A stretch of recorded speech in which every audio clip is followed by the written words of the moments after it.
Joy is a revelation in the dealings of God with men that very few people have understood. Very few people have understood the mystery and the role that joy plays in granting that a believer walks in the experience of victory.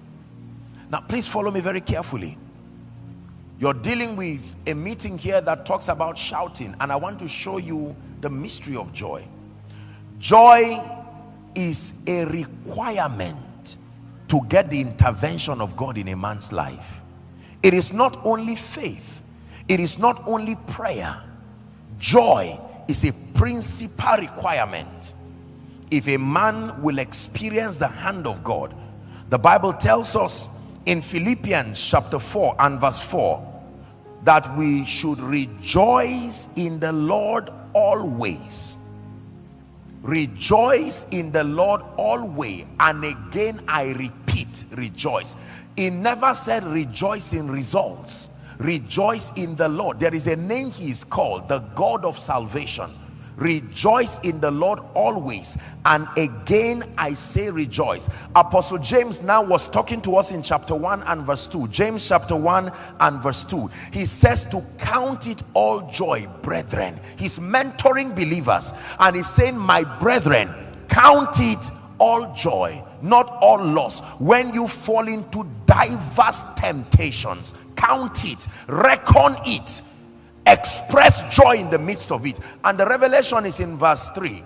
It says, knowing this. That means there must be something you know for your joy to be there. Knowing this, you are privy to an information that keeps you consistent regardless of results.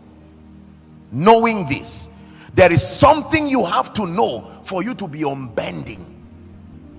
Why should I stand in the midst of pain and still rejoice? Why should I lose a loved one and still rejoice? Why should I stand in the midst of obvious shame and disappointment and still rejoice? Why should I be a testimony of doom and still rejoice? It says, knowing this, there are things that you know. He said, for we know that all things, they may not know, but we are privy to this information, that all things can work together for them that love the Lord and those who are the called according to his purposes. Now look up please. It is natural for men to mourn. Jesus himself wept. Are we together? Jesus wept at funerals.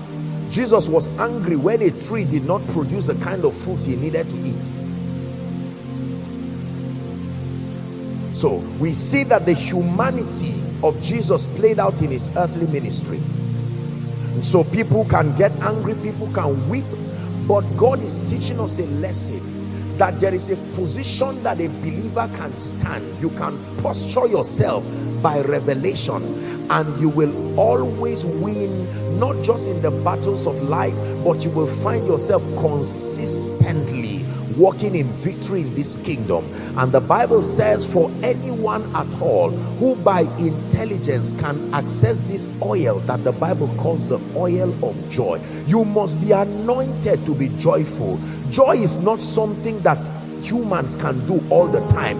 It is not given to men to be consistent regardless of circumstances. Please look up. The reality of our humanity does not allow us to laugh and merry all the time.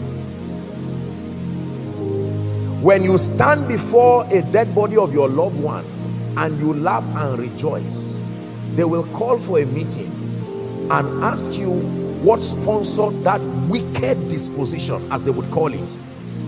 If you stand in the midst of fire and stand in the midst of pain and laugh and rejoice, the Bible testifies that you are not normal. Are we together now? Yes. That means that when I see something that gladdens my heart, I rejoice. When I see something that causes pain, I should not rejoice. I should follow through. But when a believer remains consistent, regardless of the vacillations of our results, the Bible says that there is a grace that sponsors that consistency. It is called the oil of joy. Thy throne, O God, is forever, because thou hast loved righteousness and hated wickedness. God, even thy God, hath anointed you with an oil of gladness that sets you above your fellows. Joy is a requirement for supernatural intervention. God does not intervene just because he's a mighty God. There are requirements that mandate and allow his presence to come. Listen very carefully. The Bible tells us that Paul and Silas were two people who, on account of the gospel, are we together now? They were held bound with chains, hand and feet, and the Bible says they were kept in custody of a jailer. They knew, listen, with the kind of pain and humiliation that they had gone through, there was no reason to even pray. But the Bible says at midnight, they knew that if they would get God to intervene, they must engage this principle. And the Bible says Paul and Silas prayed. They didn't pray because they were served dinner. They didn't pray because the jailer said, I will smuggle you out. The Bible says they prayed and they sang. In the midst of it, remember that there is a law in this kingdom. You only reap when there is joy. There is no guarantee for a harvest, even if you planted a seed, until joy allows it. It says that those that sow in tears, they will reap not with joy, in joy. It's a realm that allows harvest. Please follow me very carefully. And so they began to rejoice in the Lord. And then the Bible says that there was an earthquake, and suddenly the chains fell off, and the jailer wanted to kill himself. And he said, no, we are here, we are safe. There's no need to hurry. If you bind us again, it's a principle that works all the time. There is no hurry. We have mastered the art of bringing ourselves out of any prison, that when we're in the prison, we don't talk about the prison, because the name of God under situations of pain is the God of salvation, Yehoshua, the one who can show up and bring salvation and save to the uttermost. The oil of joy, the oil of gladness. Listen very carefully. There are two things that joy produces in the life of a believer that I want to just touch on, and then we'll pray. Number one, according to Nehemiah chapter 8 and verse 10, joy is the principal sponsor of the strength of a believer. Nehemiah chapter 8, please, and verse 10. It says, neither be ye sorry. Don't walk as if there is no hope. It says, for the joy of the Lord is your strength. Please say that with me, Mina. The joy of the Lord is my strength. One more time. The joy of the Lord is my strength. It says, neither be ye sorry. That means there is a way out of that tragedy. There is a way out of that situation. And it says the joy, your strength in this kingdom is the joy of the Lord. Remember, the Bible testifies that if you turn aside in the day of battle, the diagnosis is that your strength is small. Paul prayed a prayer and prayed that the believers be strengthened in their inner man. And I'm showing you that one of the systems that make for strength is that you must be full of joy. That the joy of the Lord supplies strength. What is strength? The stamina, the fortitude to remain until you win.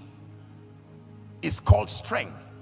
But the people that do know their God, the Bible says, they shall be strong.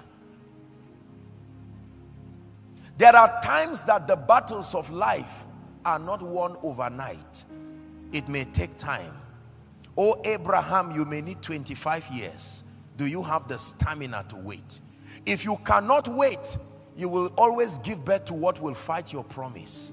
When your strength is weak, Ishmael will come and interrupt what Isaac should become and do. It takes strength. All the days of my appointed time, I will wait. Waiting is the hardest thing for a believer to do. Not praying, not fasting, waiting. Because 5 minutes to your breakthrough, it will still not look like it. It takes stamina. Please listen to me. It takes stamina to remain when your wife cannot take in after 2-3 years. All kinds of options begin to fly, and when you go to God, he will tell you what he told you before the marriage and act like he's not aware of what is happening. It takes strength in the spirit to remain. It takes strength in the spirit to remain when the ministry is not growing, and having invested efforts and everything, you're not getting the kind of result you should get. You usually will feel like giving up. But the joy of the Lord that is based on a revelation. My deliverer is coming. My deliverer is standing by. My deliverer is coming. My deliverer is standing by. Not our deliverer. I don't know what you believe in. The Bible says some trust in horses. Everybody cannot trust in the name of our God. Some trust in horses, some chariots. But for us and for me, I know that though he slay me, I will trust him. I know that it is within his power to save me. Hello there. Thank you for watching Gospel Mandate. We hope that you have been blessed by this message. To keep receiving this kind of messages, kindly subscribe to this channel and turn on your notification bell icon. We love and celebrate you. Until next time, remain blessed.